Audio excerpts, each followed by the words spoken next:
ബഹുമാനപ്പെട്ട സാംസ്കാരിക വകുപ്പ് മന്ത്രിയാണ് സാധാരണ ടെലിവിഷൻ അവാർഡുകൾ വിതരണം ചെയ്യാറ്. അദ്ദേഹത്തിൻ്റെ അസാന്നിധ്യത്തിൽ ആ കർമ്മം ഏറ്റെടുക്കാൻ സന്നദ്ധത കാണിച്ച ആരാധനായ മന്ത്രി ശ്രീ കടകംപള്ളി സുരേന്ദ്രന് ചലച്ചിത്ര അക്കാദമിയുടെ പേരിൽ ആദ്യമായി ഞാൻ നന്ദി പറയുകയാണ്. അദ്ദേഹമായിരിക്കും ഈ അവാർഡുകൾ വിതരണം ചെയ്യുക. അധ്യക്ഷത വഹിക്കുന്നത് ഞാൻ ആദ്യം പറഞ്ഞതുപോലെ കുമാരി ആര്യ രാജേന്ദ്രൻ, നമ്മുടെ കേരളത്തിന് ലോകത്തിൻ്റെ അഭിമാനമായി തലയുയർത്തി നിൽക്കുന്ന ലോകത്തിലെ ഏറ്റവും പ്രായം കുറഞ്ഞ, ഇന്ത്യയിലെ ഏറ്റവും പ്രായം കുറഞ്ഞ മേയർ ഒരുപക്ഷെ മേയർ പങ്കെടുക്കുന്ന ആദ്യത്തെ ഒരു ടെലിവിഷൻ ചലച്ചിത്ര അതുപോലെ കലാപരിപാടിയായിരിക്കുമെന്ന് ഞാൻ വിചാരിക്കുന്നു. അപ്പോൾ അതുകൊണ്ട് തന്നെ ചലച്ചിത്ര അക്കാദമിക്ക് വേണ്ടിയിട്ട് ബഹുമാനപ്പെട്ട മേയറെ ഞാൻ എല്ലാ അഭിനന്ദനങ്ങളും അറിയിക്കുകയാണ്. ഒപ്പം ജില്ലാ പഞ്ചായത്ത് പ്രസിഡന്റ് പുതിയതായി തെരഞ്ഞെടുക്കപ്പെട്ട ജില്ലാ പഞ്ചായത്ത് ഭരിക്കുന്ന അഡ്വക്കേറ്റ് സുരേഷ് കുമാർ, അദ്ദേഹത്തെ ഞാൻ അഭിനന്ദിക്കുന്നു. വലിയൊരു മഹാമാരിയെ അതിൻ്റെ പ്രതിരോധ പ്രവർത്തനങ്ങളിലാണ് കഴിഞ്ഞ കുറേ കാലങ്ങളായി എല്ലാ വിഭാഗത്തിൽ പെടുന്ന, എല്ലാ മേഖലയിലും പെടുന്ന ജനങ്ങൾ. 2021 കഴിഞ്ഞിരുന്നെങ്കിൽ 2021 കടക്കുമ്പോൾ അതൊരു പ്രതീക്ഷയുടെയും അതുപോലെ തന്നെ പ്രതിരോധത്തിൻ്റെയും ഒക്കെ കാലഘട്ടമായി നാം അതിനെ കണക്കാക്കുന്നു. അതിജീവനത്തിൻ്റെ കാലഘട്ടമായി 2021 ഉയർത്തിപ്പിടിക്കുന്ന അതിൻ്റെ ആശയങ്ങൾ പൂർണ്ണമാകുന്നത് ഇത്തരം ചടങ്ങുകൾ ഒരുപക്ഷെ ഇതിൻ്റെ പുറകിൽ പ്രവർത്തിച്ച, ഇതിനുവേണ്ടി ഒരുപാട് ആഗ്രഹിച്ചിരുന്ന എല്ലാവരുടെയും ആഗ്രഹങ്ങൾ നടക്കുമ്പോൾ തന്നെയാണ് എന്ന് ഞാനും വിശ്വസിക്കുന്നു. ദൂരദർശൻ മാത്രമുണ്ടായിരുന്ന കാലത്തു നിന്ന് നിരവധി സ്വകാര്യ ടെലിവിഷൻ ചാനലുകൾ മത്സര മനോഭാവത്തോടെ നിറഞ്ഞു നിൽക്കുന്ന കാലത്തേക്ക് എത്ര വേഗമാണ് നാം എത്തിച്ചത്. വലിയ കുതിച്ചുചാട്ടം തന്നെ ഈ രംഗത്തുണ്ടായി. എല്ലാ മേഖലയിലും എന്ന പോലെ ഈ മേഖലയിലും ഗുണഫലങ്ങളും ദോഷഫലങ്ങളും ഉണ്ടായിട്ടുണ്ട്. നിരാശപ്പെടുത്തുന്ന ഒരു കാര്യം ടെലിവിഷൻ പരിപാടികളുടെ നിലവാരം കുറഞ്ഞു വരുന്നു എന്നുള്ളതാണ്. നിലവാരമില്ലാതിരുന്ന സീരിയലുകളുടെ അഭാവത്തിൽ വേണ്ടത്ര നിലവാരമില്ലാതിരുന്ന സീരിയലുകളുടെ അഭാവത്തിൽ മികച്ച സീരിയലിന് അവാർഡ് നിർണ്ണയിക്കാനായില്ലെന്ന് ജൂറി വ്യക്തമാക്കിയതായി ഇവിടെ ശ്രീ കമൽ പറഞ്ഞു. കുട്ടികൾക്കായുള്ള ഷോർട്ട് ഫിലിം, ടെലിവിഷനെ കുറിച്ചുള്ള ലേഖനം എന്നീ വിഭാഗങ്ങളിലും അവാർഡ് ഇത്തവണ നൽകാനായില്ല. വിനോദ ചാനലുകളുടെ വിപണി താൽപ്പര്യങ്ങൾ മൂലം നിലവാരം കുറഞ്ഞ പരിപാടികൾ ധാരാളമായി സംപ്രേഷണം ചെയ്യപ്പെടുമ്പോൾ നിലവാരം പുലർത്തുന്ന പരിപാടികൾ കാണാനും ആളെ കിട്ടുന്നില്ല.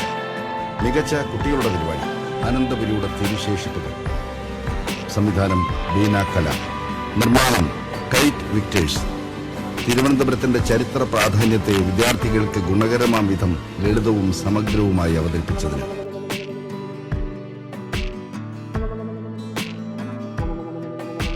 മനോരമ ന്യൂസിലെ പറയാതെ വയ്യ എന്ന പരിപാടിയാണ് സീനിയർ കറസ്പോണ്ടന്റ് ശ്രീ പ്രശാന്ത് അർനായക് ക്ഷണിക്കുന്നത്. മികച്ച TV ഷോ കറന്റ് അഫയേഴ്സ് പറയാതെ വയ്യ, നിർമ്മാണം മനോരമ ന്യൂസ്. ഇപ്പോൾ മുന്നിൽ നിൽക്കുന്ന ബലാത്സംഗ കേസിലെ പ്രതികൾക്ക് കർശനമായ നിയമ നടപടി ഉറപ്പാക്കും. ആൾക്കൂട്ടങ്ങളെ തൃപ്തിപ്പെടുത്താനായി ആരെയും കൊന്നുകളയാൻ അധികാരമേകുന്ന ജനാധിപത്യ വിരുദ്ധതയ്ക്കാണ് കൈയടിക്കുന്നത്.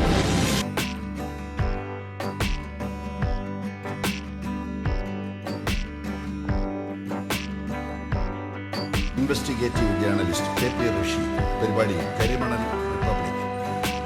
ആലപ്പാടിന്റെ സമരവും ജീവിതവും. കടലിങ് അകത്തേക്ക് കയറിയിരിക്കുകയാണ്. ഏതാണ്ട് 3-3.5 കിലോമീറ്റർ ചുറ്റളവിൽ മികച്ച ആങ്കർ, ഇന്റർവ്യൂവർ, കറന്റ് അഫയേഴ്സ്. ഇത്തവണ ഈ അവാർഡ് 2 പേർ പങ്കെടുക്കുകയാണ്.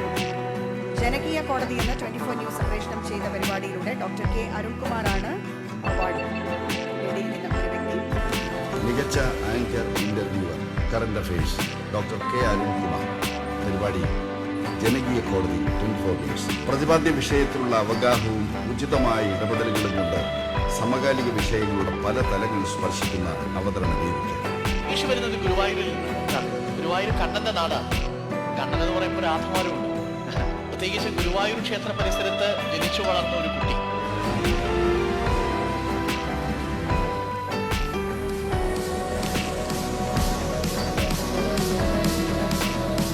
മികച്ച anchor, interviewer, current affairs KR Gopikrishnan. പരിപാടി 360 24 ന്യൂസ്. പ്രതിപാദ്യ വിഷയത്തിലുള്ള അവഗാഹവും ഉചിതമായ ഇടപെടലുകളും കൊണ്ട് സമകാലിക വിഷയങ്ങളുടെ പല തലങ്ങൾ സ്പർശിക്കുന്ന അവതരണ രീതിക്ക് സ്വീകരിക്കാൻ പോകുന്നത് എന്നതും വളരെ പ്രധാനപ്പെട്ടതാണ്. നിർമ്മാതാക്കളുടെ സംഘടന ഏതൊരു നടനെയോ നടിയെയോ വിലക്കുന്നതോ നിസ്സഹകരിച്ച് മാറ്റി നിർത്തുന്നതോ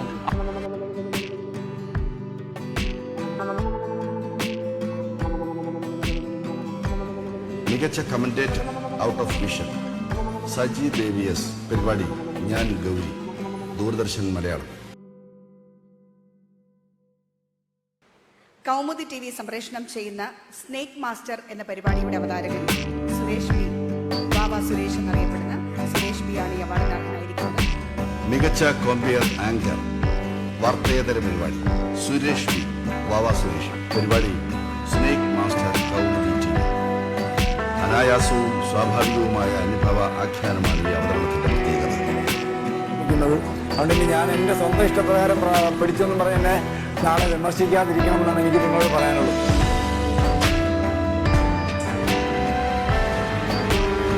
മാതൃഭൂമി ന്യൂസിലെ വിവിധ വാർത്താ ബുള്ളറ്റിനുകളിലൂടെ ഈ അവാർഡിന് അർഹയായിരിക്കുന്ന ആദ്യത്തെ വ്യക്തി ആര്യ ടി ആണ്. മികച്ച വാർത്താവതാരക ആര്യ ടി, മാതൃഭൂമി ന്യൂസ്. പരിപാടി വിവിധ വാർത്താ ബുള്ളറ്റിൻ. നാടകീയതയില്ലാതെ ഭാഷാശുദ്ധിയോടെയുള്ള വാർത്താ അവതരണ മികവ്. ജീവൻ വിമാനത്താവളം പ്രവർത്തനത്തിന് സജ്ജമായിട്ടുണ്ട്. അതിനിടെ വൈകിട്ട് മഴ കുറഞ്ഞതോടെ വെള്ളം ഇറങ്ങി തുടങ്ങിയത് ജനങ്ങൾക്ക് ആശ്വാസമായി. നെഹ്റു ട്രോഫി വള്ളംകളി മാറ്റിവെച്ചതോടെ ചാമ്പ്യൻസ് ട്രോഫിയിലേക്കും അനിശ്ചിതാവസ്ഥയിലാണ്. 12 കളികളിൽ ചിലത് ഒഴിവാക്കുകയോ തീയതികൾ പുനഃക്രമീകരിക്കുകയോ വേണമെന്നതാണ്. മികച്ച വാർത്താവതാരകയ്ക്കുള്ള അവാർഡ് പങ്കിട്ടിരിക്കുന്നത് 24 ന്യൂസിലെ അനുജയാണ്. മികച്ച വാർത്താവതാരക അനുജ, 24 ന്യൂസ്. പരിപാടി വിവിധ വാർത്താ ബുള്ളറ്റിൻ. നാടകീയതയില്ലാതെ ഭാഷാശുദ്ധിയോടെയുള്ള വാർത്താ അവതരണ മികവ്. ഏത് സാഹചര്യത്തിലായിരിക്കാം സർക്കാർ ഇങ്ങനെ ഒരു തീരുമാനത്തിലേക്ക് പോകുന്നത്? ഒരു പക്ഷേ ഇപ്പോൾ ഞങ്ങളുടെ പ്രതിനിധിയൊക്കെ സൂചിപ്പിക്കുന്നത് പോലെ ഒരു രാഷ്ട്രീയ തീരുമാനം ആ രീതിയിൽ തന്നെ വിലയിരുത്തണമോ ഇതിന്?